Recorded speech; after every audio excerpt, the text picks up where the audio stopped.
Welcome everybody to the War and Peace Baseball Podcast. I'm here today with Alex Rudy. I'm Alex Uwe, and it's just the two of us today. We're going to talk some baseball. How are you doing, man? Outstanding. How are you? I'm doing well. So it's just the two of us. Farbode is back at school now, so he could not join us today, sucker. But we will continue on, and we'll carry the show.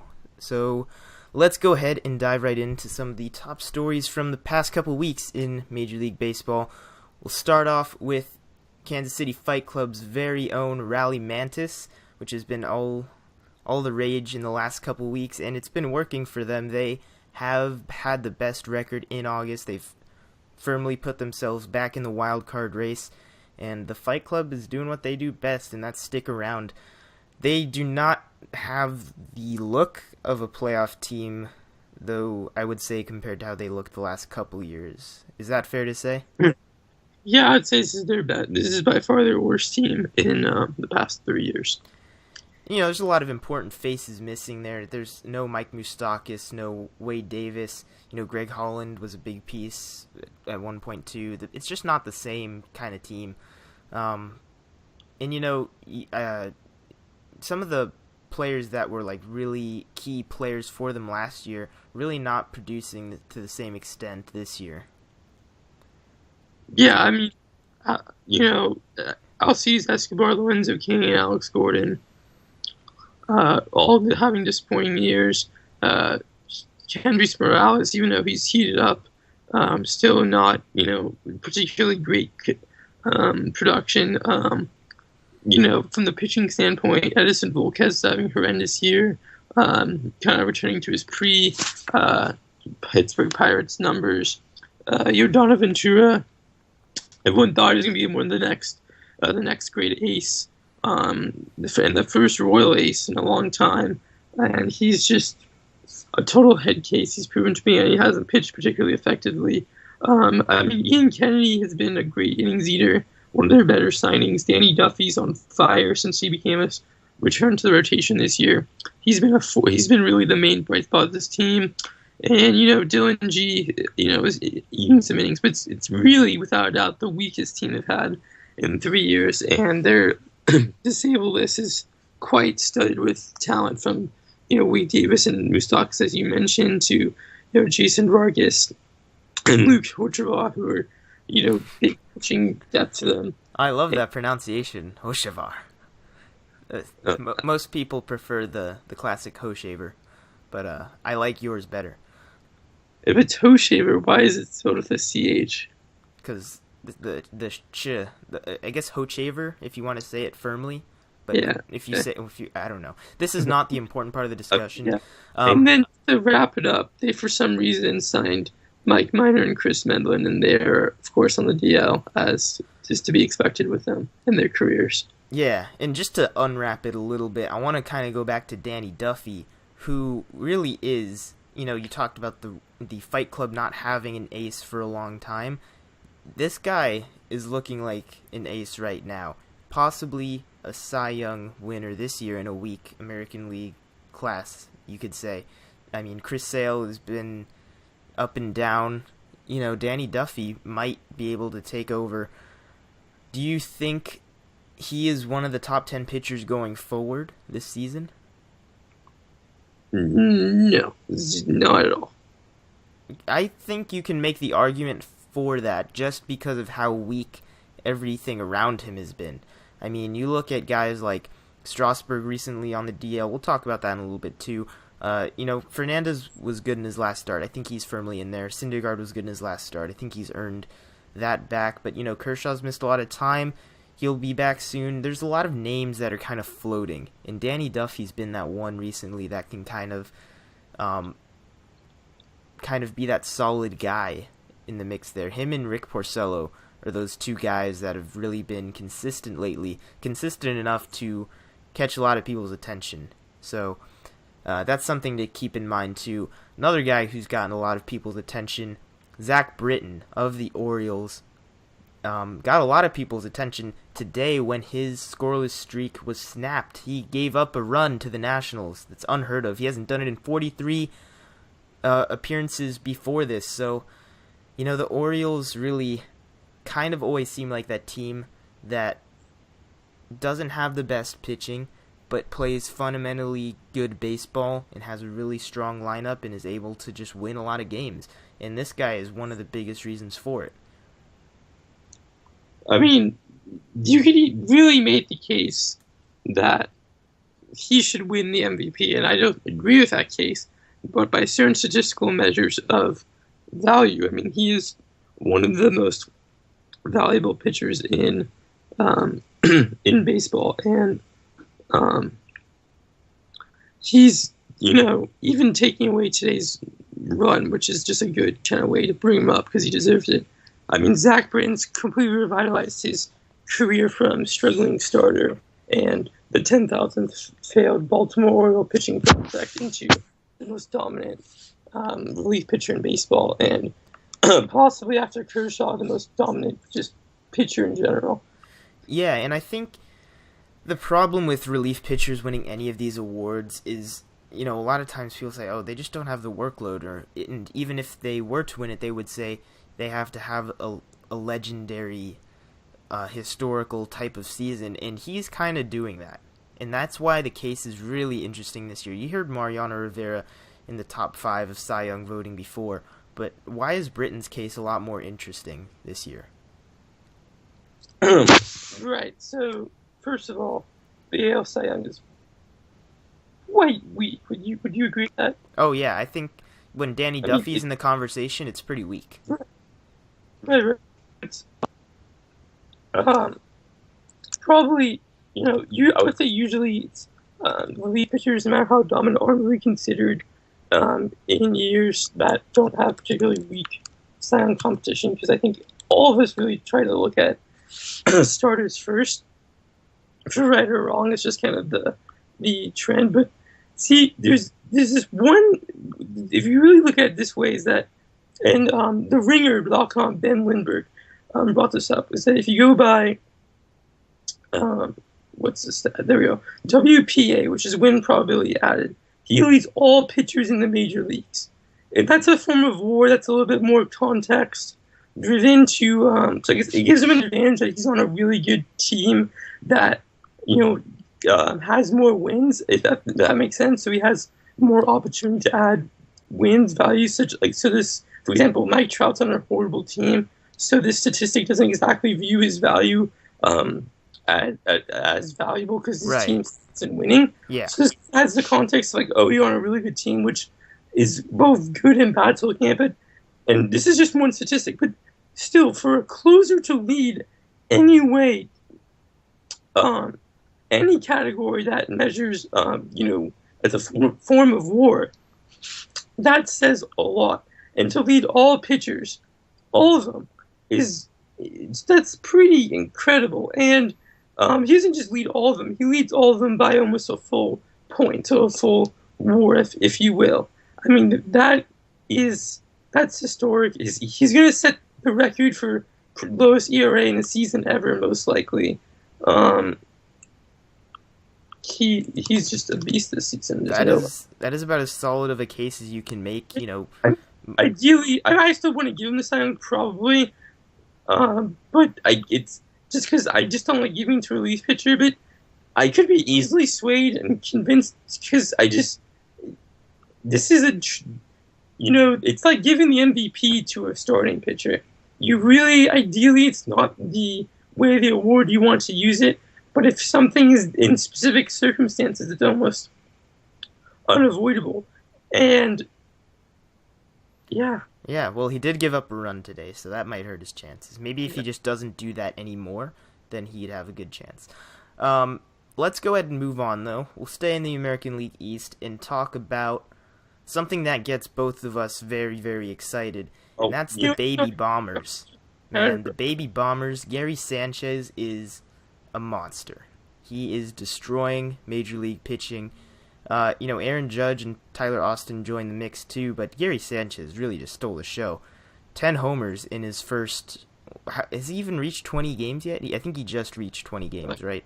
I think today was his 19th, I believe. Man, it's unbelievable. He really... gives credence to the patience theory of developing players, which is very uncommon in today, or it's increasingly uncommon, not very, but it's a dying art. It's just when you have top prospects to just really, really meticulously groom them and shape them in the minors. And he's been above rookie ball since he was 17, so he's been at a decently high level for a very long time. He's been the Yankees' top prospect for almost 5 years. He's 23 years old now. He had some disciplinary issues a few years back. He has been very hot and cold in the minors, and he's never really been this dominant in the minors for really a couple years already. But clearly making the major league roster and finally being given a role to feel like he's part of the team, that it's his time to shine, that he's being handed the keys, was exactly that spark plug he needed to really show what's made him a top 100 prospect for 5 years, for half a decade. Yeah, and I like that kind of philosophy of grooming your prospects almost to the point of perfection, really, because there's no, if you're the Yankees and you are able to sign a guy like Brian McCann, you're obviously going to sign Brian McCann, but that doesn't mean that you have to rush him out of there as soon as you have somebody who's ready. Gary Sanchez arguably could have been in the major leagues 2 years ago, but that wouldn't have been the best course of action for his development, most likely. And it's really good to see him being brought up at this juncture and where the Yankees are and where Brian McCann is. And McCann's accepted it very graciously. He's a good mentor. He is really he's able to take some at-bats in that DH spot now, which is really helpful for him. I think the Yankees did a good job with this guy, and, I'm going to talk a little bit now about Aaron Judge, who, when you talk about raw talent, is up there with anybody. He is a Giancarlo Stanton mold, if you will. And, part of what I really like about what I saw so far, I'm going to make a little bit of a strange comp. I mean, it's not that strange, but I'm going to make a little bit of a Chris Bryant comp right here, because I'm going to kind of take you back to when he first came up. You remember he didn't hit a home run in the majors for, I think, three weeks. He didn't hit his first homer, and Aaron Judge already has 2. Him and Tyler Austin went back-to-back in their first major league at-bats, and that was pretty freaking cool. But for the most part, he's shown a lot of poise in, not trying to just rear back and hit home runs. He has done a good job, staying within a more professional approach. I'm not going to say stuff like using the opposite field, because that is not in, a lot of people think that's the sign of a great hitter, is their ability to use the opposite field.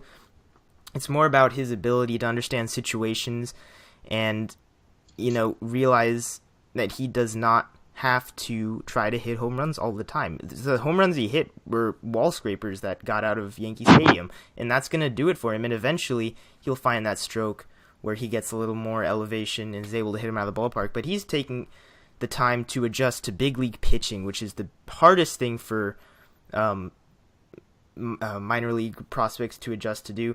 Byron Buxton obviously has not done that at all. But, Aaron Judge looks like he's trying to learn how to face major league pitching. He's trying to take some walks. He's trying to, he's just trying different things, and it's not just swing for the fences every time, which is something that you can see a guy of his stature trying to do. And it's certainly something a lot of guys in the major leagues are doing right now. But, these guys so far, really, really impressive. Kind of an upgrade for the Yankees after the trade deadline without trading anybody. So that's always something positive there. Anything else to add on the Baby Bombers? Yeah, I would just say for Judge, who I'm a gigantic fan of, and who I really do strongly believe in, is that, one, he's 6'7". He's just a gigantic human being for a baseball player, and I think he's one of the most raw athletic guys in the league. But one thing he used to really cut out on, which is a huge issue for players of his style and size, is strikeouts. And he already has 15 strikeouts and 36 at-bats, which, to be honest, is better than I expected. 4 walks, though not insane, 4 walks games I just brought up is he strikes out that much is actually a good sign for things to come. I think, he's 24 years old, so he doesn't have an insane amount of room to grow, and you would hope next year he would be hitting his stride. But I've been satisfied so far with what he's done in his first 10 games, and hopefully he can heat up for the rest of the season and bring some confidence and a little bit more improvement next year. But the Yankees, arguably have the top farm system in baseball for the first time in 20 years, and it looks good. Yeah, I'm sure there's going to be more of this to come in the very near future. Let's go ahead and switch gears here. Let's talk about a few players that have been around for a while and trying to find new life, if you will. The Rangers have recently signed the outfielder Carlos Gomez, who was recently dropped by the Astros. So he's still in Texas with the other team there. And I am not a Carlos Gomez fan at all, but there are lots and lots of Carlos Gomez fans. Can you give me a little insight to why that is? Why you're not a Carlos Gomez fan? Or why? What's there to like about him? Dude, see, Carlos Gomez is such an interesting player because he's like Jacoby Ellsbury. He's like, okay, you know what the Yankees thought they saw in Jacoby Ellsbury because of his 2011 season? What if everyone in baseball thought that about Jacoby Ellsbury? That's the benefit of the doubt that Carlos Gomez receives his career. So let me just give you an insight because it's fascinating. I love that you asked me. I think that's the best comp I've ever heard, by the way. Just throwing that out there. So he had 2, maybe 3 at best good seasons in his career. They were really, really good seasons, 40-plus steal seasons. His first one his third season in Milwaukee. And by the way, these are 3 of the 5 seasons he's played more than 120 games, which is a big factor. He's a horrific injury case. Okay, so he had 260 with 19 home runs, 51 RBIs, 72 runs, 37 stolen bases. That's a good year. 70-68 OPS, 2.3 WAR. It's not amazing, but it's solid. Next year, 8.4 WAR, 284 batting average, 844 OPS, 40 steals, 37 walks, 73 RBIs, 80 runs, 24 home runs, 27 doubles. That was his career season. That's when the Carlos Gomez kind of image, top fantasy player mold that stuck with him for the next 2.5, 3 years was created. Next year, he had 284 again. I don't know, he bat the exact same average 2 years in a row. That's insane. But he did pull that off. He had 23 home runs, 34 steals. He walked more, generally the same stats. He had 95 runs. So those are 2, insane years, probably top 20, maybe even top 10 player in baseball, depending on what you value. 833 OPS. So this is the player that kind of built the aura of, okay, Carlos Gomez, top center fielder in the game. Next year, 74 games, 262 batting average, 262, 8 home runs, 1.6 WAR, only 7 steals. Gets traded to Houston. Doesn't really add any production there. This year, total mess. Horrible season released by Houston, who gave up a lot of talent to get him. And now he's on the Rangers, which I think is a good low-risk, high-reward opportunity. And I don't blame him for taking it. But I think Carlos Gomez was a guy who was honestly always overrated because you really shouldn't be considered he really shouldn't have had the fame and the prestige that he had, considering he was really only had 2 great seasons. His contract, though, was pretty cheap, 4 years, $28.3 million. He's still only 30 years old, so there's no reason he can't bring his career back together, as plenty of guys have and come back. But he's really stalled, and he's been stalled for really basically 2 seasons now. So, I think the frustrating part is you don't know what the block is. There's no distinct problem with Carlos Gomez. It's just he's not the same player at all. I think it's injuries. It probably, he was injured throughout that time. But this year, going into this year, he was presumably healthy, and that is what's concerning to me. And the fact is, you mentioned the Jacoby Ellsbury comp. I cannot think of a more perfect comp, and honestly, it makes me really sad as a Yankees fan to think, man, we have Carlos Gomez, except we're paying him a lot of money, and that's those fine guys coming off of shoulder injuries.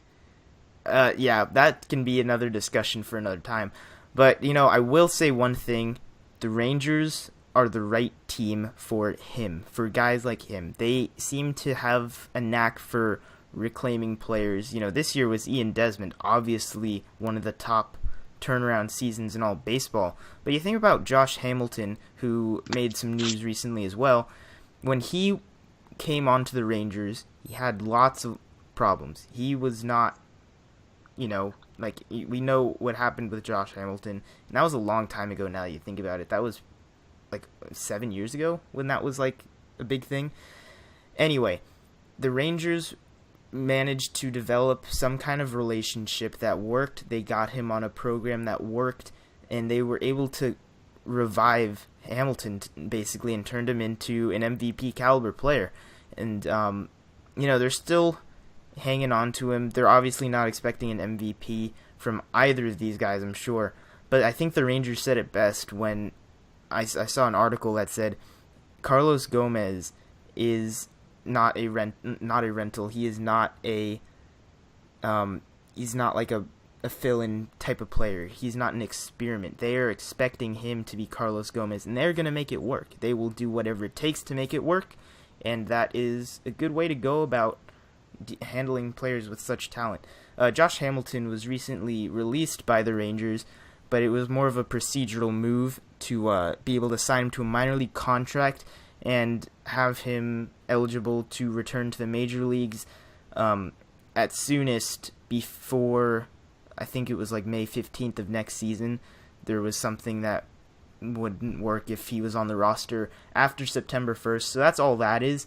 But Josh Hamilton still exists is the point of the story, so I don't expect anything from Josh Hamilton, but he's there, and the Rangers seem to expect something from him. Any quick thoughts on Josh Hamilton? A really interesting tidbit that someone said today was that there's probably no one in sports, in baseball ever, who accomplished so much. I was reading Michael Bauman, who also writes for The Ringer, who's one of the better baseball writers, I would say, out there just in general. He said that, in his opinion, he's the most talented guy he's ever seen play, which is a really interesting thing, I think, to talk about just briefly. Because think about it this way. Josh Hamilton lost the whole developmental years to rehab and drugs and other various issues that he's had. And still, he was number one overall draft pick, by the way. Still was an ALCS MVP, an AL MVP, a 5-time All-Star, a batting champion, RBIs leader, 3-time Silver Slugger, had probably arguably the greatest home run derby performance ever up until this year's. Was a spearhead of 2 World Series teams, one that was 1 strike away from winning twice. So that's an insane career to accomplish when you consider all his issues. And it really makes you wonder if he would have just kept his head in the game and not been such a knucklehead and really depressed and just had the life that he chose to have. He could have been one of the best players of all time. Yeah, it's the frustrating part of the game. That's the what ifs, because there are so many what ifs in this game. And, you see the generational players like Mike Trout with so much talent, and he seems to be doing everything right. And that's what you want to see. But there's only one Mike Trout, and it's really hard in this game to do that because there are so many ifs. What if this happens? What if Giancarlo Stanton stays injury-free for a whole season, which we will talk about a little bit more as we continue here. What if, Billy Hamilton could put the ball in play ever? Like, he could steal 150 bases if he had like a 350 or 350 400 on base. So, there's questions like that really hold players back. And it just happens. It's not always gonna have an explanation. All right, so let's. I'll bring up our last top story, which is kind of a fun one. Dansby Swanson is now an Atlanta Brave. He's up with the big club, and this past weekend he got to face the Diamondbacks in like his second series in the major leagues. So give their existence, please. And I think he got like 3 or 4 hits in that series, so that's just always fun, isn't it? Did you tell me if they extended their general manager for 8? No, not their GM. Their president got an 8-year extension. I don't get it. What did he accomplish? I don't know, but I saw the article on Reddit, and every single comment was like, "I'm sorry, Diamondbacks fans," and that is appropriate. Tony La Russa did a lot for this game and is one of the history's best managers. I'll be honest with you, he's a gigantic moron at running a team. I'm sorry, he is. He's a moron. He has no idea how to run an organization. He may be a great in-game manager, but to be honest, he's from a different era, and he has no clue what he's doing right now. And he's ruining a team that's already suffered so much under the Kevin Powers. Did you call him Kevin Powers? Isn't that his name? Kevin Towers. Kevin Powers sounds a lot cooler, though. But what's kind of, and I know this is not what you brought up, because you brought up Dansby Swanson, who's such an exciting player, and I really, really expect to be just yet another incredible young shortstop to join the MLB ranks, the MLB pantheon of an era of just insane. I like that. The pantheon. As I was saying, he hired. Just let me rant for like a little bit. This guy, first of all, their owner is a nutcase. Second of all, they hired a guy. I need to find his name. I'm going on. But okay, this is such a team that's already won a World Series, and when much older franchises haven't already had so much success. And La Russa and Kevin Stewart, is that his name? I don't know. I believe his name is, but they're running this team into the ground, and it's just so. Dave Stewart, there we go. Dave Stewart, yeah. By the way, has been out of baseball for 8 years and was a player's agent before being hired. So if that's the credentials that get you hired as the GM of a MLB franchise, then I'm signing up on that path. But just such a sad, sad, sad way for the snakes to die. Yeah. Well, let's celebrate what lives, and that is Dansby Swanson. He's not gonna be the same impact player like Carlos Correa and Corey Seager. He is going to be, kind of the solid leader of that organization. Like, he's gonna play really, like, nose to the grindstone baseball. Really still is looking like a college player, which isn't a bad thing. He brings that energy. I think he's going to hit for a high average. There's just so much raw hitting ability there. There will be some power. I'm not saying it's going to be like 30 home run power. It might be, I don't know. But, he's going to be hopefully Derek Jeter-esque is what everybody's saying. It's an impossible comparison to make to anybody. But if anybody I've seen in recent years, it's got to be Dansby Swanson. That's the closest to it, right? Like, he kind of fits that mold. And for a team that really needs it. Yeah, I'm more of a Lindor is the next Jeter type of guy. I think Lindor's even better offensively than Jeter in an all-around aspect. Like, obviously the batting average of Jeter's prime was untouchable. Blasphemy. All right. I'm sorry. I'm sorry for doing that to you, but I'll Yogi Bear smite you for that. Oh God, I should keep an eye out then, huh? If anything, Lindor's a better defender. He is a better defender too. That's why I think he's a better player than Derek Jeter. I'm surprised I'm just surprised you went the offensive route to claim why he was the better player. For both. I mean, the fact is, I don't think Lindor is the same kind of leader and face of franchise that Jeter is. But I could be wrong. I don't know. disagree. Actually, that's the thing. I disagree with you. I think Lindor's very charismatic. Personality-wise, I think he's more Ken Griffey Jr.-ish, you know, than Derek Jeter-ish. I don't know. I think because Derek Jeter had that the very professional sense about him. I don't know. That's fair. Lindor seems like the kid, you know? Yeah. I don't know. Well, it's intangible, basically, is what I'm saying. When Lindor hits 350 with 24 home runs, 102 RBIs, 134 runs, 219 hits, 19 stolen bases, 91 walks with a 990 OPS and 7.8 WAR, we can come back to this discussion. I'll call you next year, then. And winning the World Series. I'll call you after the 2017 season, then. Then we can rediscover.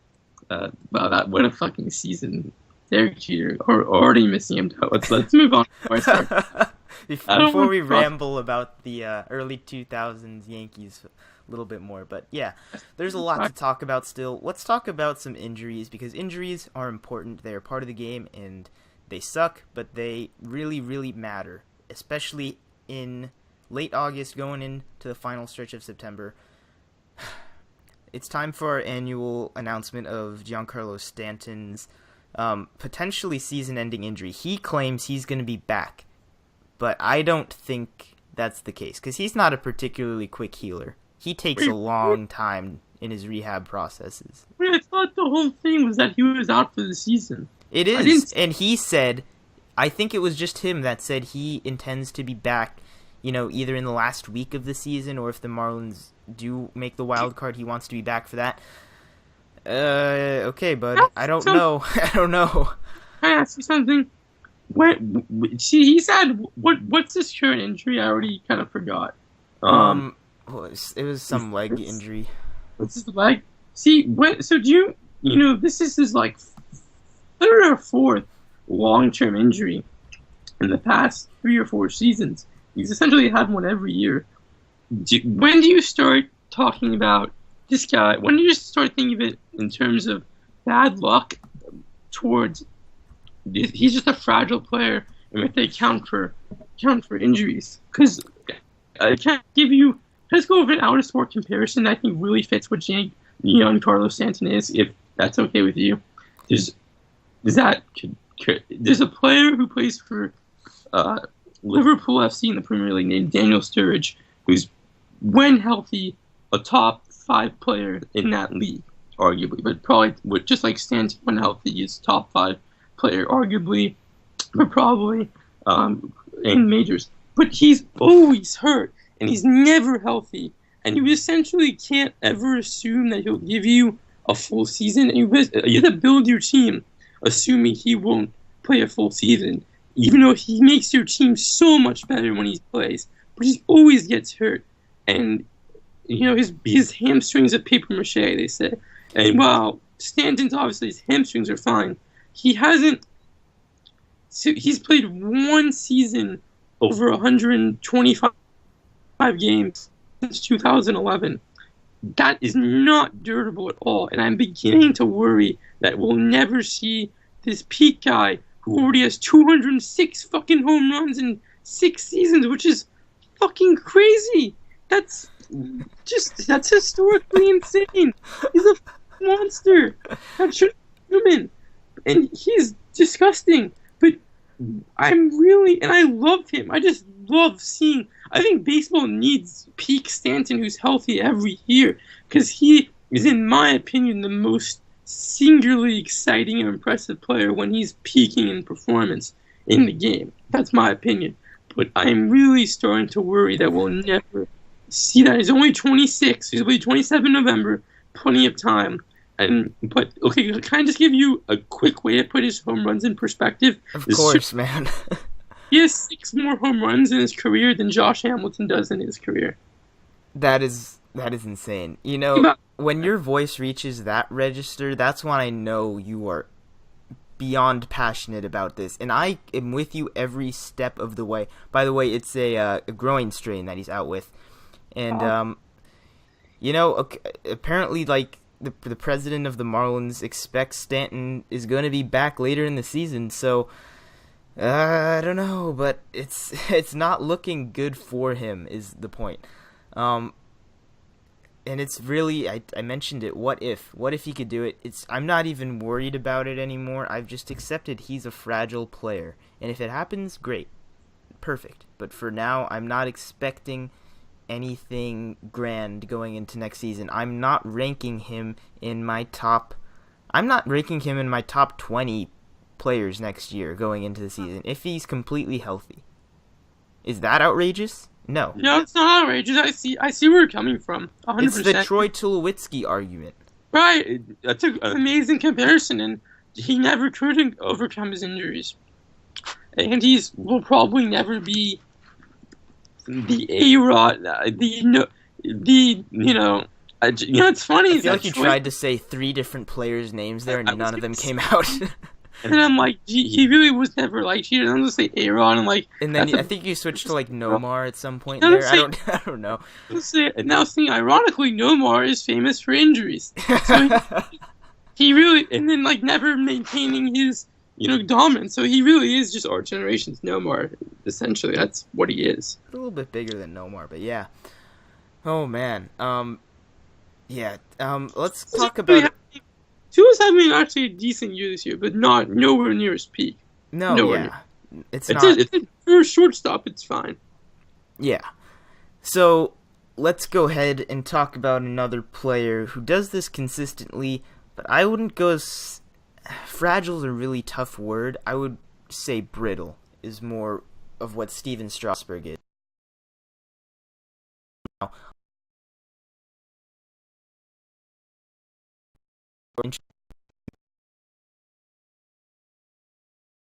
Not even be injured. Maybe the Nationals just, coming off of some really bad outings, are just going to rest him, say his elbow's sore, throw him on the DL, and not worry about it. They have such a huge lead in that division. And that would be the best case scenario, but what's likely the case is that Strasburg is being Strasburg, and there's some nagging little thing that they can't exactly figure out what it is, and it affects his pitching performance, but he still ends up throwing, 28 to 30 starts in his year, and this year he's throwing like a Cy Young caliber pitcher.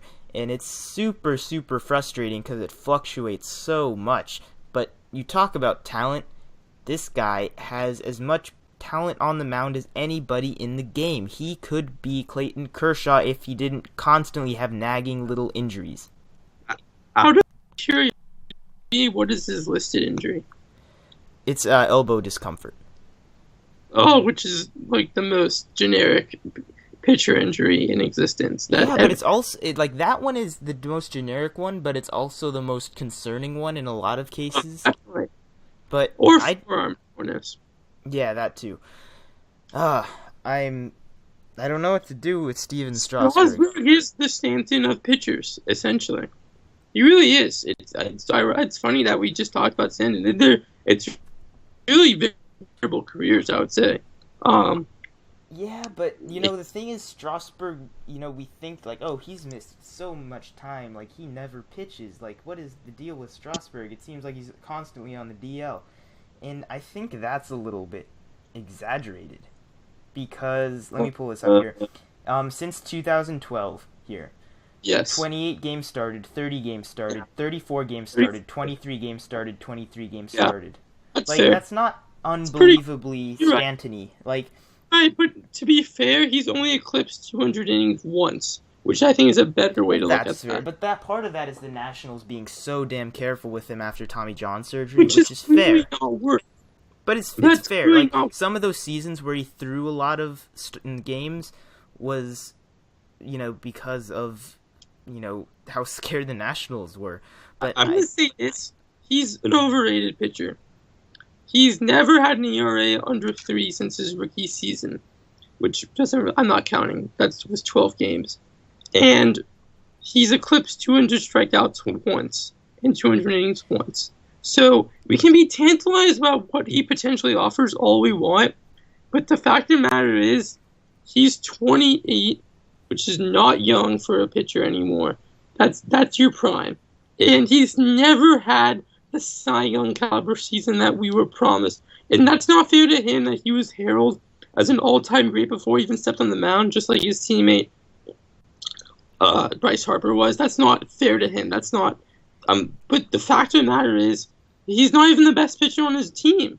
And I think it's time to dumb down the expectations for Strasburg, just like you said the expectations for Stanton need to be a bit dumbed down. That's my opinion. Here's my question. Is Strasburg going into next season, assumed healthy, a top 10 pitcher for you? His durability says no. I will say in his defense, though, his FIP has always been a lot more kind than his ERA. And obviously FIP and stats are stats. They're all about perspective. Stats. They never say the whole picture. They all need context. But that is interesting that it seems to point that the Nats have never given him the defense that his pitching deserves. And his K through 9 rates have always been outstanding. So, he might be a bit similar case to another similar guy who's also kind of having a disappointing season, Garrett Cole, who also, you would think should have better peripheral stats based on the sabermetrics than he does. But I don't think Strasburg is a top 10 pitcher right now. No, even though if you asked me a month ago, I said no question, yes, he needs to prove he can pitch another full season of 200 innings in my mind. That's how I feel. I think that's 100%.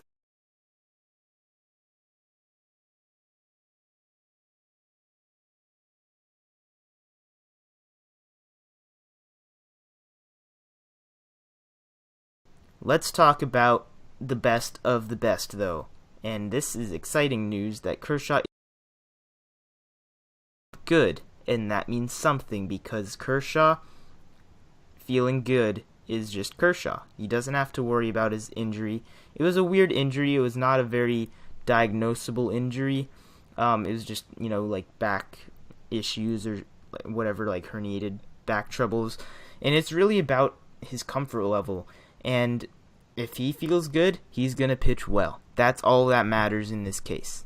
So I am sold on Kershaw the rest of the year. Are you sold? That's enough for me. He says he's good. I'm going to go with that. I mean, he has no pressure to come back because the Dodgers have had the best record in baseball since he got hurt, and they're actually starting to slowly kind of build a lead actually in the division. Amazingly enough, so I trust him. He's the best player in baseball in my opinion. If he thinks he's ready, I don't know. I'm always calling it. He's clearly not rushing himself. Is I guess what I'm trying to find the words to say. Considering how long he's been gone without a clear, kind of definite injury, all I'm hoping, dominate in the playoffs.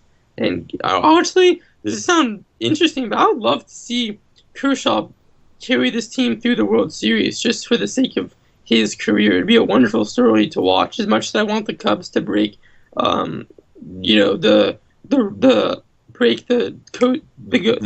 break curse of the Billy Goat this year, or the Cleveland Indians bringing joy to Cleveland once again, as the Cavaliers just did.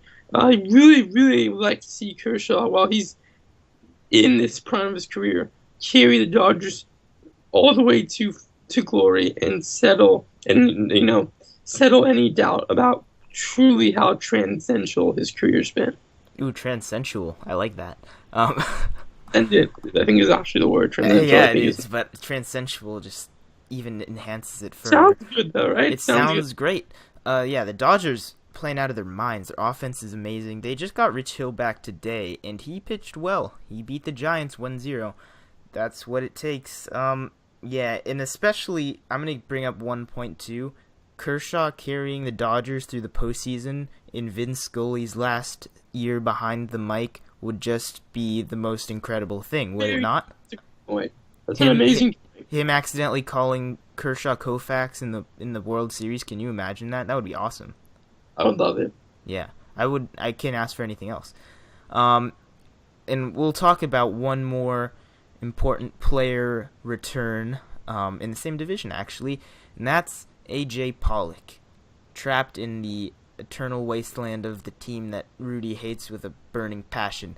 But he's coming back from an elbow injury in which he's missed the whole season, and he had this injury right before the season started, and he said adamantly, I am going to play this season. And it looks like he is. He looks good in AAA in his rehab starts. They could use this guy back. And, it's hard to really place A.J. Pollock in any kind of rankings because it's just been such a long time. So much has changed with a lot of these other offensive players. But he was top 20 when he was playing. Like, going into the season, he was a top 20 player. Was he not? I think without a doubt he was a top 20 player last year. Like, he was a 20-40 player, I believe, and that is unbelievable. Right. That's like Carlos Gomez, except, it's hopefully not the same case as Carlos Gomez going forward, but, Pollock really does fit right there in front of Goldschmidt. I think that's going to make them a better team, even though they really have a lot of holes. Their offense really isn't that bad. They have a lot of weird things going on with their team. Their pitching is not good, but they're not like the Twins, or they're not like the Reds. They have a different look than that, It shows you how much talent has seeped through the cracks and just been through the doors and in and out of their team, that they still have a actually respectable core in many ways, considering how many horrible moves they've made recently. Yeah, and I'm excited about the core that they have, actually, if I'm going to be honest, with Pollock, Goldschmidt, Lamb, and, whoever else you want to throw in there. It could have been Swanson, but, we'll leave that alone. Gene Segura, by the way, is having a great year, and we'll talk about him in a second.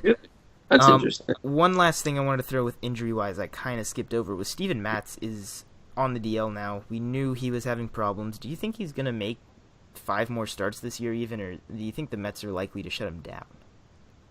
He is a really fragile guy. Is that safe to say? Well, okay, the fact that he has these bone spurs, and the bone spurs he has are ones that need to be surgically removed at some point, so I understand why there's been so many problems since that announcement, but it seems like he's pretty fragile.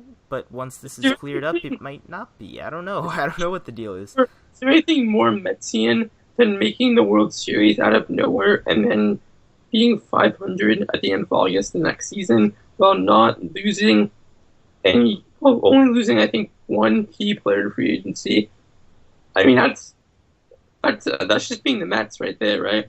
I mean, the Mets DL are really a mess this year. In their defense, their DL is ridiculous. Their DL team is very, very good. I don't know why Zach Wheeler never came back. He had some, I think it was like shoulder tendonitis or something. Mild flexor strain at the moment. So that obviously, they really were definitely counting on him coming back, let alone Harvey, Duda, and Wright all having long-term injuries. I think Wright just sadly is done. He's definitely a Hall of very good player. One of the, probably arguably the best Met, probably the best Met ever for a guy who played the majority of their career with the Mets. But yeah, this is, by the way, I know this is not the topic, but this team is such a weird collection of players playing from there now. Kelly Johnson and James Looney somehow ended up on this team. I don't know when that was allowed. Travis that was allowed. The really umpires allow it. I don't know. Winning prospects recently, and if it wasn't for Noah Syndergaard being one of the most disgusting pitchers in the league in the best possible way, it would actually make the R.A. Dickey trade look good for the Blue Jays. Cespedes is going to cess. They're somehow starting Alejandro De Aza. Curtis Granderson has 20 home runs and yet only 34 RBIs, which is shockingly impressive, and it is actually a record. He only has 3 RBIs that were not on 5 sacrifice or home runs, which is wow. And And for some reason, they traded for Jay Bruce, which I will never understand why. Truly one of the most bizarre teams in the league.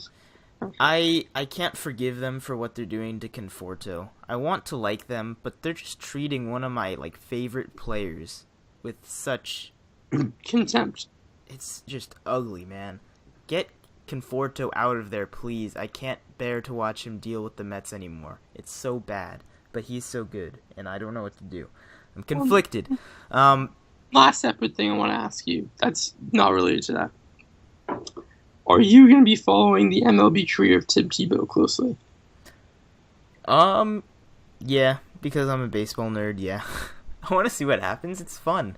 I saw a video of him trying to hit a slider off of a righty side armor, and it wasn't much, but it was he's working on stuff. He looks like he could be a major leaguer. I don't know. Who knows? I want to see. You know the last time that he played baseball was in high school. Yeah, high school. Yeah. It's to be expected, but there's something to be said for having athletic ability, and if he feels like he's worked on his hitting enough to get back in a form to be able to put the bat on the ball, he's athletic enough to do everything else, I'd say. So, I don't know. Yeah, of course I'm going to be watching. It's just a fun story. I like fun stories. All right, let's move on to our last segment. This is a new segment that we're going to be doing. It's called the W.A.R. Report. You see what I did there? Because we're called the War and Peace Baseball Podcast. Aha, give me points for that one. Come on. Anyway, this is going to be us breaking down the top performers in W.A.R. in the last 2 weeks. So we'll break those down in sequential order here. Gary Sanchez obviously is leading the pack. He has 1.6 wins above replacement in the last 14 days, which is really good when you think about the fact that the highest WAR in all of baseball throughout the whole season is Mike Trout with a 7-point-something WAR. So he's done that in 14 days, 1.6. And so is Freddie Freeman, who has been amazing lately, hitting home runs and doubles left and right. Kudos to him for really just busting out of whatever Braves slump he was in before this. It only took him 4 years too. No, he was really good before he signed that extension. I think that was a little bit under. He looks like vintage Freddie Freeman, and he's doing it right now. And I think he's a top 10 first baseman, no doubt. Which is, kind of an obvious statement, but kind of not at the same time. But he's there again. He's right up at the top. And this isn't I'll think of all of baseball. Gary Sanchez and Freddie Freeman are the best players in the last 2 weeks. That's there's a lot of names out there that are not on this. There's a lot of really good names not on this list. Yeah, so there's a couple here that are really good names on this list, and that's Corey Seager and Chris Bryant, both with 1.3 wins above replacement in the last 2 weeks. I love both these players, and I think the whole world does. They are so exciting to watch, and they are probably in a deadlock for the NL MVP discussion. Is that fair to say? Yeah. Chris Bryant's WAR is a lot higher. His season WAR is so much higher than Corey Seager's. So I can't really make a good case for Seager over Bryant, other than the fact he's my man crush. But right, that's what I was kind of thinking. Can't really see Seager winning it, but he's definitely in contention. That's for sure. He has the second highest WAR in all the National League this season. Right. Which is not that impressive because the rankings right now are all American League players until the 10th spot. So I don't know, but he is really good. And they've been good in the last 2 weeks. Some more good players. All 5 of these guys that I'm about to bring up have had 1.1 wins above replacement in the last 2 weeks, and they are Gene Segura, Russell Martin, Charlie Blackmon, Addison Russell, and DJ LeMahieu. None of these names you would think to hear. Is that fair? Because none of these guys, maybe Blackmon above these guys, the rest of this bunch here, but man, these guys are having really, really good seasons. LeMahieu's challenging a batting title, and nobody's talking about it. Addison Russell's homered in 5 of his last 5 games, I think. So he's staying hot. I don't think he homered today, actually. That might have broken things up. Gene Segura has had a great revival season. What are your thoughts on him going forward? Because we immediately dismissed him going into the season, and we can't do that anymore. His really young kid died, I think, last year, or maybe it was 2 years ago, and that was kind of his mid-career slump. And that is obviously a horrible thing to go through. No parent should ever have to, outlive their kid like that, let alone one so young, which I think really took a toll on him, understandably. And I think he's kind of, he's in the new place, kind of way to rehash his career. I guess he likes the heat better than the cold. And he's on fire. He's having his best season ever and really a return to his 2013 breakout year, which is good for him. Yeah, there's nothing but good things for him, and he has really cemented himself as one of the better middle infielders in all of baseball.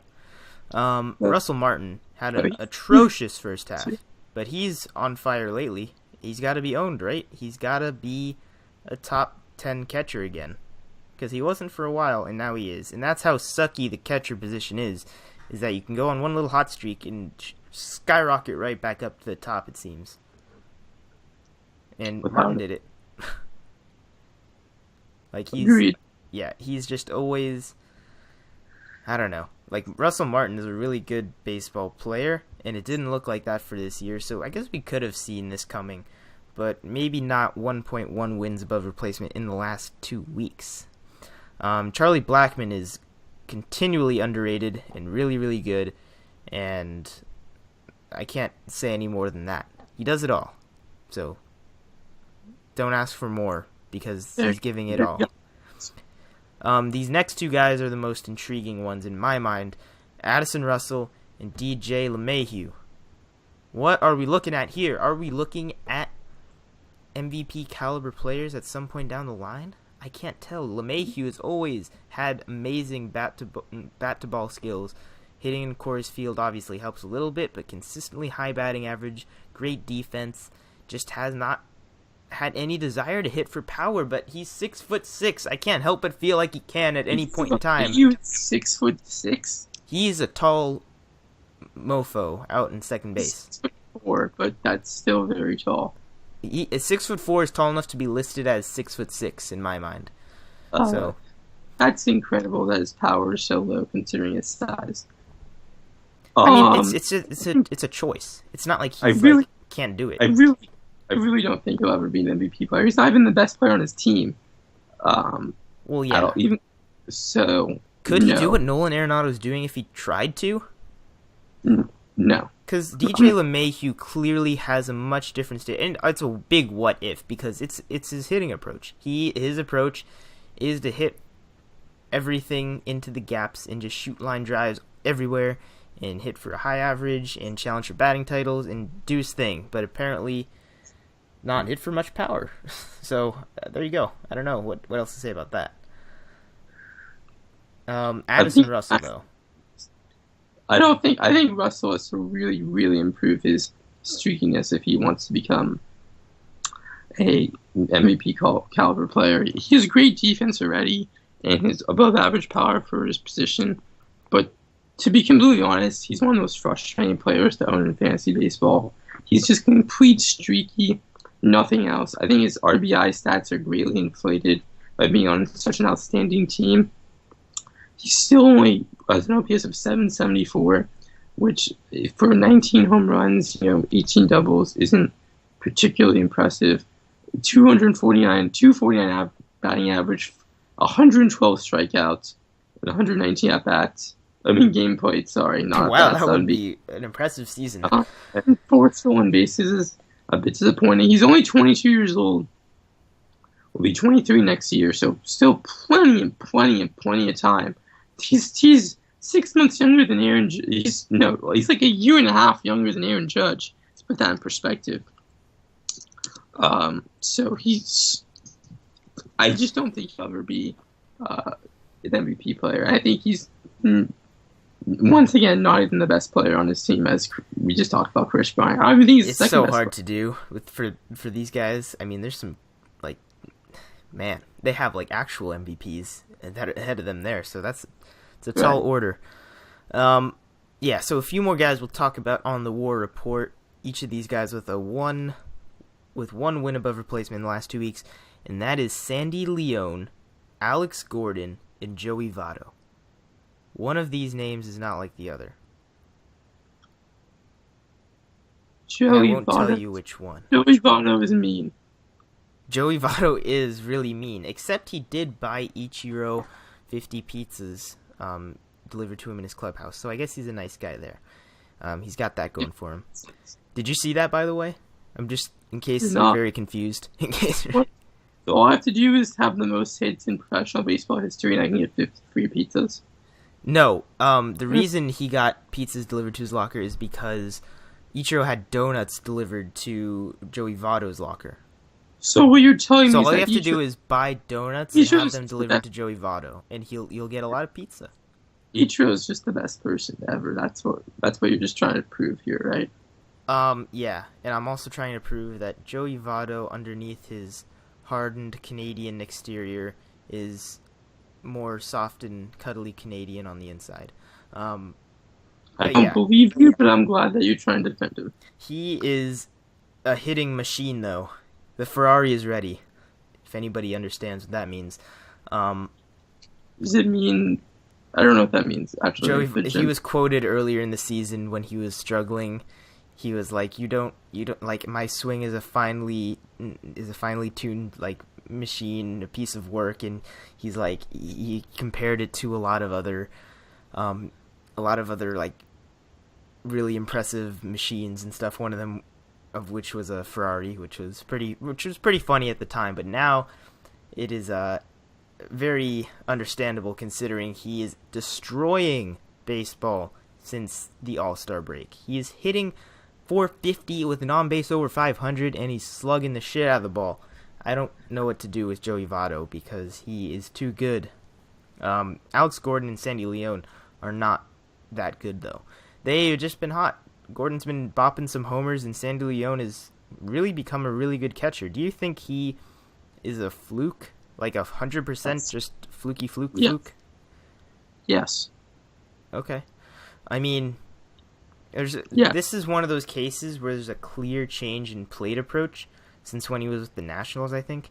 He's just an insanely aggressive hitter now, and that helps him. And, I think he's in a good ballpark for what he's doing, obviously. So right. I think he can be a good catcher. I think he can be a good, player, depth-wise.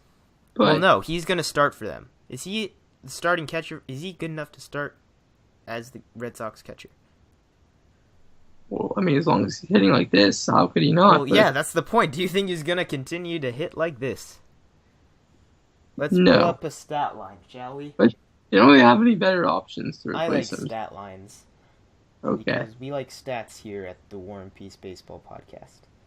Don't we? Isn't that the name of the game? I'm a stats guy. There's no doubt. All right, this season he's hitting .369 with 7 homers and 26 RBI. His OPS is 1,043. That is pretty good. To keep that as simple as possible. 425 on base, 618 slugging. Even if he doesn't keep this up, can he have an OPS in the mid 800 range? Absolutely he can. And does that make him a top 8 catcher? Absolutely it does. Does it possibly put him in the top 5 if he keeps this up? Absolutely. Can I keep saying absolutely? Absolutely, I can say absolutely as much as I absolutely want to. Yeah, the point is, some of these players are flukes, and some of them are the real deal. And it's hard to put up more than 1 win above replacement in 2 weeks. So that was a fun little segment. What did you think of that? I enjoyed it thoroughly. You absolutely... I'm done with that, by the way. I'm done. Cold turkey, no more of that word. All right. There we go. Anyway, that Ooh. is all the segments we have for today. Any final thoughts to send the listeners off with? Enjoy your last month or so of baseball. Get ready for the hunt for October. It's gonna be Yeah, and exciting. I am going to send you off by telling you to enjoy the last few games of the Little League World Series, which has been a thrill to watch so far. All the games are on ESPN. You can stream them online, ESPN3 and all that. The games have been really, really exciting compared to previous years in my mind. And I just watched it wasn't the semifinal game. It was, the top bracket with Kentucky and New York playing, and it was it was a high offense game because the top pitchers weren't able to be used in that game, but it was back and forth. It was exciting. There was so much offense. These kids have so much poise. They're so fun to watch. It's really unlike anything you can get from watching Major League Baseball, and it's not going to be here forever. I think it ends next weekend, so you got like a week left to drink it all in. If you have time, it's a great way to enjoy baseball through a different lens. So highly recommend that. I also highly recommend that you leave us any feedback you do have. We have a Twitter. You can tweet us at WPB_podcast. You can email us at warandpeacebaseball@gmail.com, and you can check out our website. The link for that will be down below. We've got some cool stuff there, and hopefully we'll continue to crank out some more stuff. It's been a little bit static lately, but we will get cranking on that as well. Anything else that's in the description, check it out. Leave comments, leave feedback. We appreciate all of it. We appreciate you listening. So thank you again for joining us on this podcast. Since Forbode is